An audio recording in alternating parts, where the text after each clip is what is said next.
अस्सलाम वालेकुम नाज़रीन, आपने सीएम पंजाब लैपटॉप स्कीम 2026 के फ़ेज़ 2 के लिए अप्लाई किया है और एप्लीकेशन प्रोसेस के अंदर आपको एफिडेविट रिक्वायर्ड है। अब एफिडेविट ये क्या है, कहाँ से बनेगा, इसके लिए क्या रिक्वायर्ड डॉक्यूमेंट्स हैं, वो सारी चीज़ें आपको इस वीडियो में बताने वाली हूँ ताकि आपका जो एप्लीकेशन प्रोसेस है वो कंप्लीट हो जाए।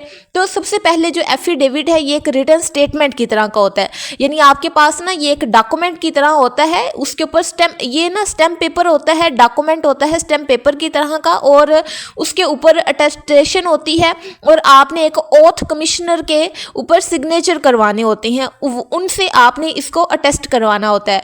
सबसे पहले जो चीज़ें आपको चाहिए एफिडेविट लेने के लिए वो है कि आपका ओरिजिनल आईडी कार्ड होना चाहिए। आपके आईडी कार्ड की आप 7 कॉपी ले जाएं, उसकी एक कॉपी ले जाएं और एक ओरिजिनल ले जाएं।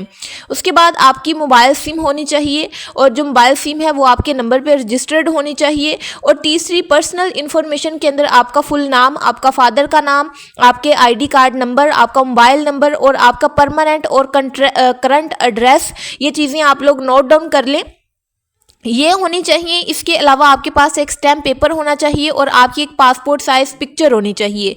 ये हैं रिक्वायर्ड डॉक्यूमेंट्स जो आपको चाहिए एफिडेविट बनवाने के लिए। अब एफिडेविट का क्या प्रोसेस है, इसको आपने बनवाना कैसे है? सबसे पहले आपने एक स्टैम्प पेपर लेना है। वो स्टैम्प पेपर आपको कहाँ से मिलेगा? कोई भी कोर्ट है, यानी कोर्ट जिसको हम जुडिशरी कोर्ट भी कहते हैं, उसके करीब तरीन आपको जो शॉप्स होंगी वहाँ पे आपको स्टैम्प पेपर ईजीली मिल जाएगा।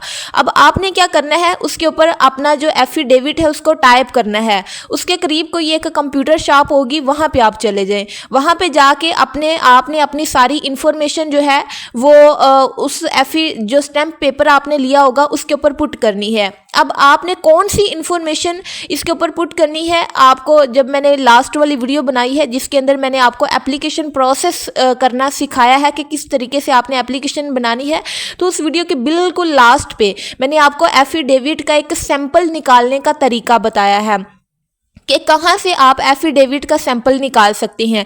वो जो सैंपल है वो एज इट इज़ आपने अपने इस स्टैम्प पेपर के ऊपर प्रिंट करवाना है, इसके ऊपर लिखना है, फिर आपने उसके अंदर अपनी इन्फॉर्मेशन पुट करनी है। ये आप मेरी वीडियो देखेंगे लास्ट वाली, इसका लिंक भी मैं आपको इसी वीडियो के डिस्क्रिप्शन में दे दूँगी। तो वहाँ वो चीज़ें आपने पुट करनी है। उसमें क्या है, आपने अपना CNIC एंटर करना है, आपने अपना नाम सही तरीके से एंटर करना है, आपने मोबाइल नंबर एंटर करना है, फिर आपने एक विटनेस लेना है, उसका आपने सारा एड्रेस वगैरह लगाना है, यानी सारा लिखना है, तो वो आपका स्टैम्प पेपर बन जाएगा। फिर आपने क्या करना है कि वो स्टैम्प पेपर को लेके आपने सिग्नेचर करवाने हैं। सिग्नेचर किससे करवाने हैं? कोई भी आपके पास लॉयर होगा जो कि ओथ कमिश्नर होगा, यानी ओथ कमिश्नर हम उसको कहते हैं जिसके पास इतनी अथॉरिटी हो जो ये इस बात का विटनेस बन सके कि आपके जो डॉक्यूमेंट्स हैं, आपने मैटर किया हुआ है, आपने इंटर किया हुआ है, आपका ओरिजिनल CNIC है, ये सारे ओरिजिनल डॉक्यूमेंट देखने के बाद वो आपका जो स्टैम्प पेपर है उसके ऊपर सिग्नेचर कर दे और अपनी स्टैम्प लगा दे। इसको आप कहते हैं कि आपने क्या किया है कि ओथ कमिश्नर से आपने अटेस्टेशन करवा दी है। फिर आपने क्या करना है, वो जो एक डॉक्यूमेंट होगा ना उसको आपने स्कैन करना है, उसकी या फिर आप फोटो कापी ले लें, उसको आपने अपलोड करना है अपने एफिडेविट का जो लास्ट वाला एप्लीकेशन का है आपके पास एक प्रोसेस, वहाँ पे आपने इसको अपलोड कर देना है। आई होप सो कि आपको ये चीज़ें समझ आ गई होंगी। अगर आपको नहीं समझ आई तो आप इसको रिपीट पे सुने, तो आई होप सो कि आपको अच्छे से समझ आ जाएगी। और फिर भी आपका अगर कोई भी क्वेश्चन है तो आप उसको कमेंट कर सकते हैं। वीडियो अच्छी लगी है तो वीडियो को लाइक और शेयर करें और चैनल को सब्सक्राइब करना ना भूलिएगा।